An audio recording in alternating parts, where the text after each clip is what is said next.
Yep, you're watching New Car Spin, and that is a Hyundai. Took me years of schooling by my Korean friends to tell me how to say Hyundai. It's the Elantra. I forgot what it was. Anyway,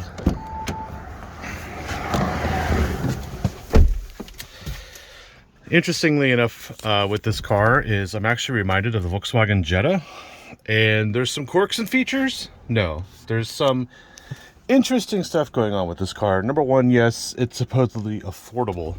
Actually, if I look at the window sticker, there's no price on it, so it must be super cheap. Let's do this.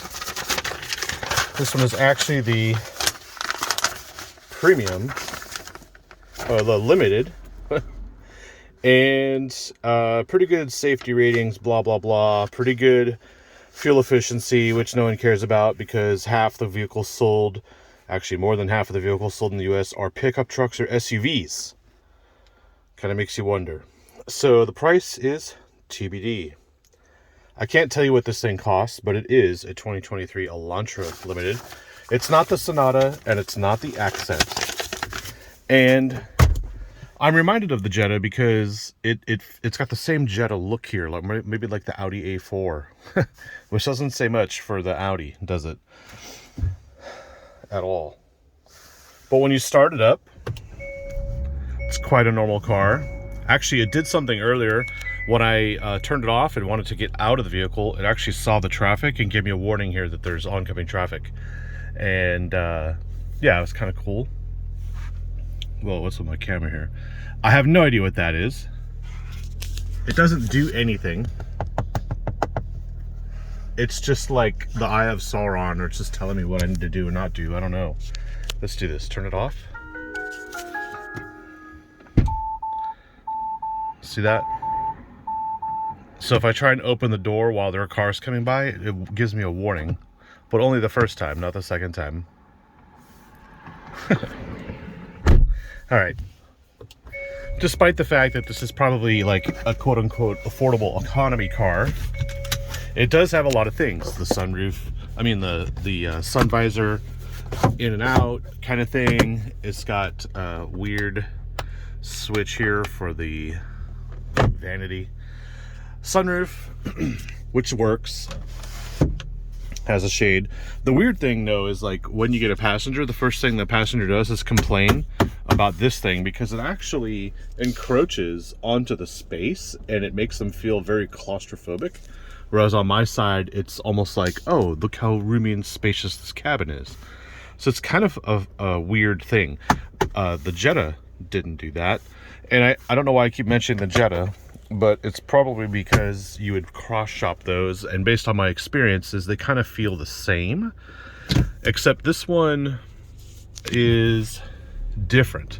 You see, a lot of people will buy a car because it's affordable, but then the other thing that they want for their price is all the features and gadgets and gizmos.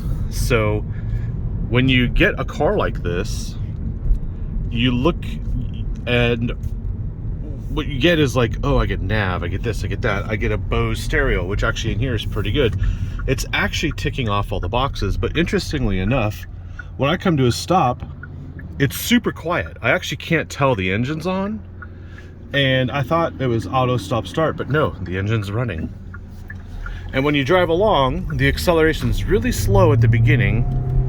It's obviously not a turbo, but then, oh yes, a CVT. And that to me is what kills the deal here, because Jettas don't have CVTs.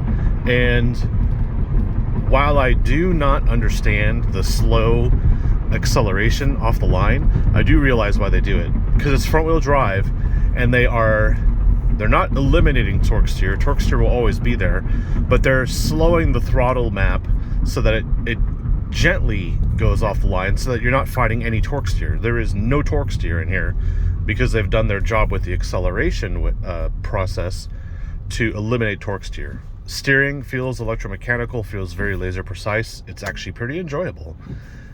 Again, it's quiet because the engine at idle doesn't even feel, you don't even feel like it's running. It's very odd.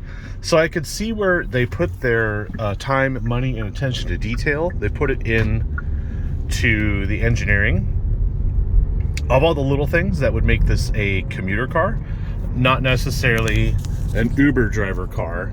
I despise cars made just for Uber drivers, and that's because they're still boring and useless cars. However, this one, when I first got in it, I was like, yeah, I just came out of the Toyota GR86, and now I'm getting into a Hyundai, what is this?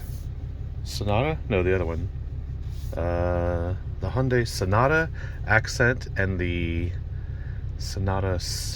What is the other one? I don't remember what this is even called anymore. Let's see, let me get my key. This will tell me.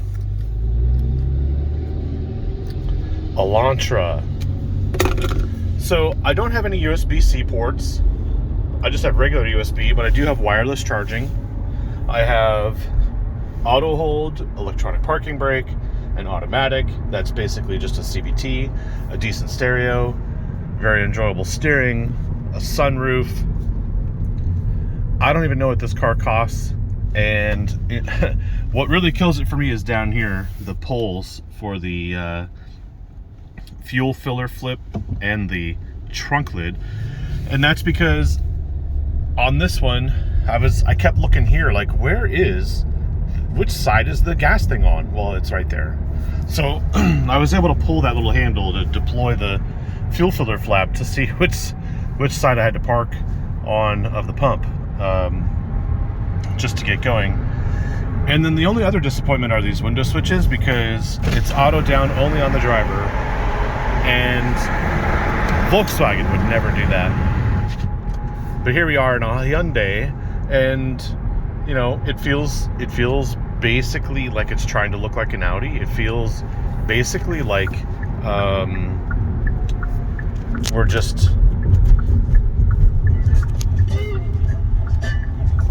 Oh, I have music coming and I cannot play the music. Anyway, it feels like a Volkswagen Jetta, which is the weird part. And I know with the economy the way it is, and the not the fuel prices, but the dealerships and the way they charge for things, I feel like Hyundai is just, you know, maybe at the right place at the right time. But to have a vehicle so loaded like this, it's a little beyond what you're probably think about in an economy car. But nonetheless, it's missing some things. That would be the auto wipers. It has auto headlights. It has auto high beam.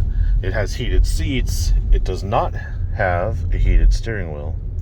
So there's just like little stuff here and there, but you're so overwhelmed by all the gadgetry, what you forget about is that this is really just an economy car. And yeah, nothing really else to say for that, other than I feel like I've been driving a rental around for a week. And I know if you're on a tight budget, that really matters. But let me show you what I see when I'm in the driver's side of the car, which is what all these affordable economy cars have that drive me crazy. So actually the cup holders will go to a deeper setting, like so. But you can't, I think, fit your Yeti mug in there yet. Pull that up there, turn that around. There we go. Key there, this there. The armrest doesn't move, so it's not, you know, commuter friendly.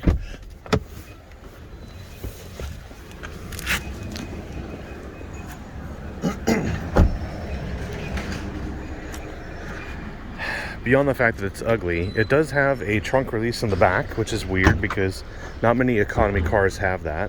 Obviously, it's not a power trunk. There is a spare tire. Folding rear seats. I mean, it's just a basic budget car, but this stuff always drives me crazy right here.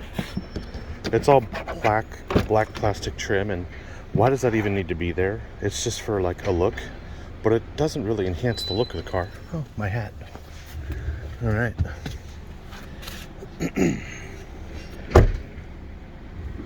Obviously, though, it sounds kind of solid. And it still has the Hyundai 2G or 3G wireless technology. And I asked this question in the Genesis G80. I said, what happens in December when they pull the plug on G3 technology? Sorry, 3G technology. See? Bose. Anyway, the car's not bad. I just feel like this is just a glorified rental car, and the only good thing about this car is that when you go on your first date and you live in a pretty nice neighborhood, you actually get to really figure out who you're dating when you show up in a car like this. Anyway, like, subscribe, comment, let me know what you think this thing is worth in the comments below, and tell me if you would buy one. And tell me if you would be able to drive one to show up to your first date in. This is obviously not to impress anybody, so is that something you'd go for? Or would you rather just, go all out up front, shoot your shot? Thanks for watching. See ya.